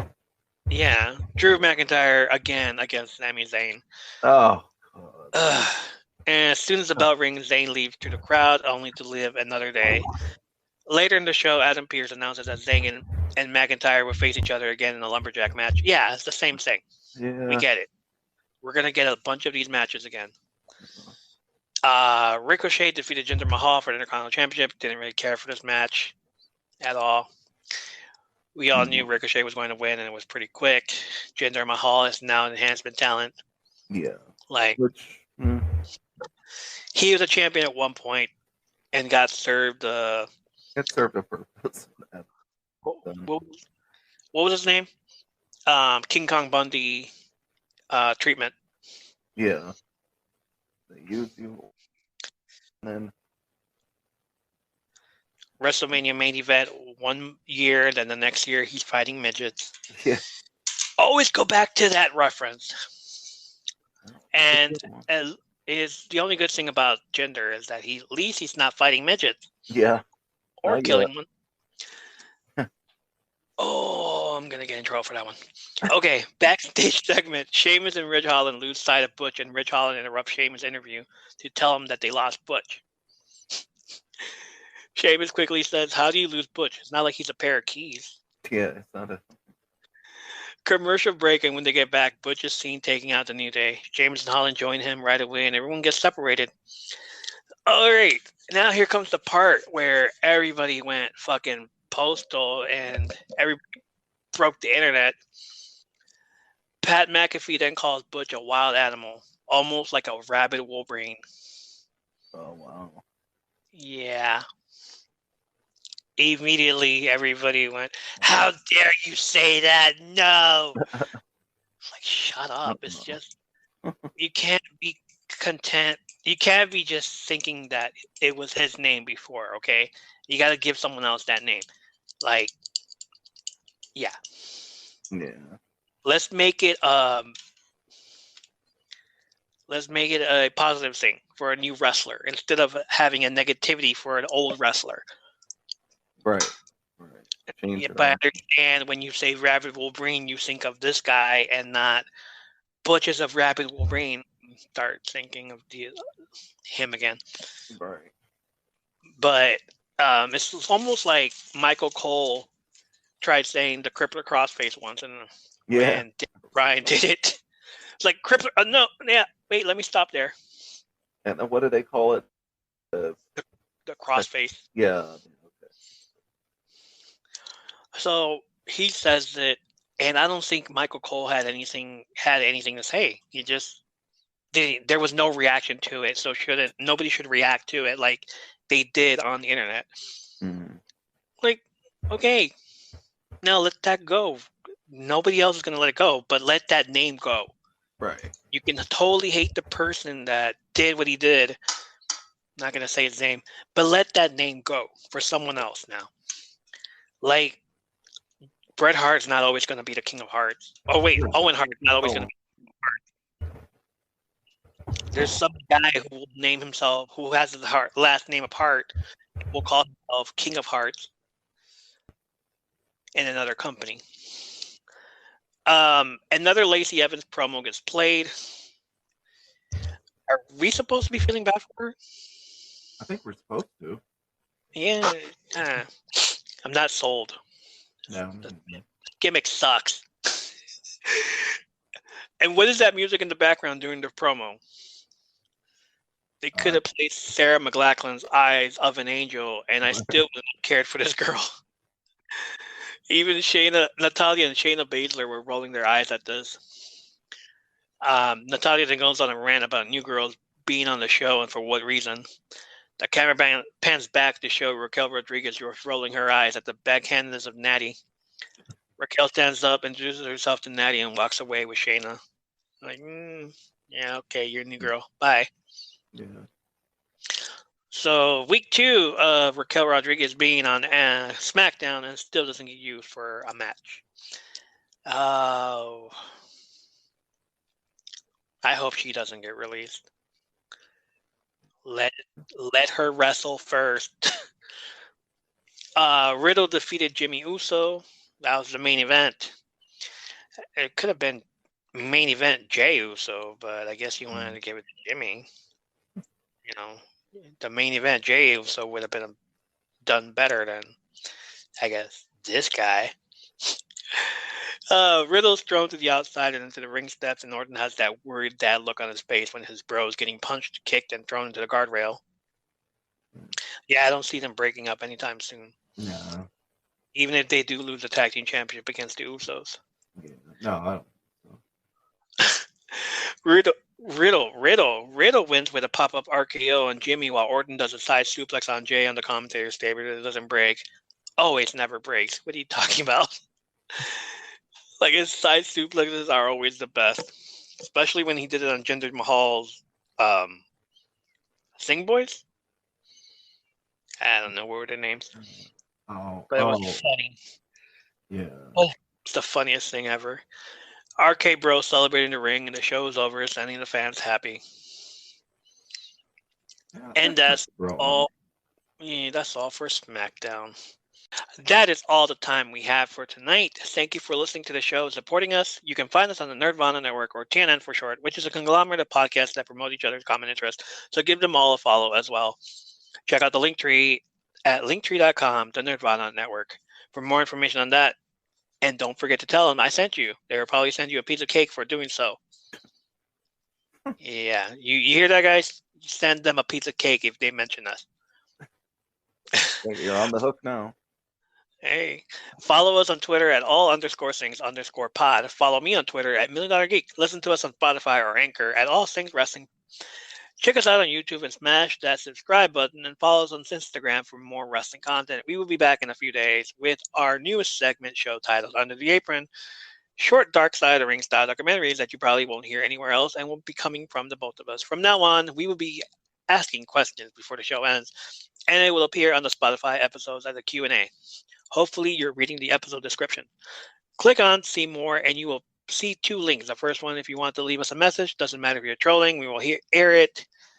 Go back a few episodes, and you will hear Mickey Mouse. Hopefully, he calls us back again and tells us he feels bad for that guy losing. Well, the Scorpius guy.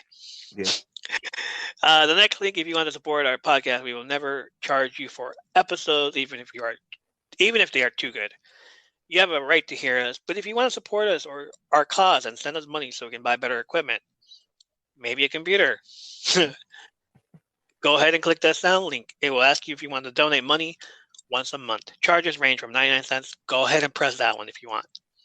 $4.99 or $9.99, whichever you want. Once we figure out what to do with those three, and learn how to make shirts and bumper stickers, you guys will be the first to know. After that, scroll down some more, and it's the Q&A. This week's question is, what was your favorite conspiracy theory that you have heard over the years? Yes, we are doing that in a few days, so send us your answer on that one. What else? We also have an email. If you want to send us an email, leave us a message or email the show and let us know your ideas, or send me a message about your favorite wrestling memory. Email us at podcastallthingswrestling@gmail.com. I'll leave the email in the description as well. Thank you for supporting our content and giving us a listen. Until next time, that's a wrap. Yep. See you next time, everybody.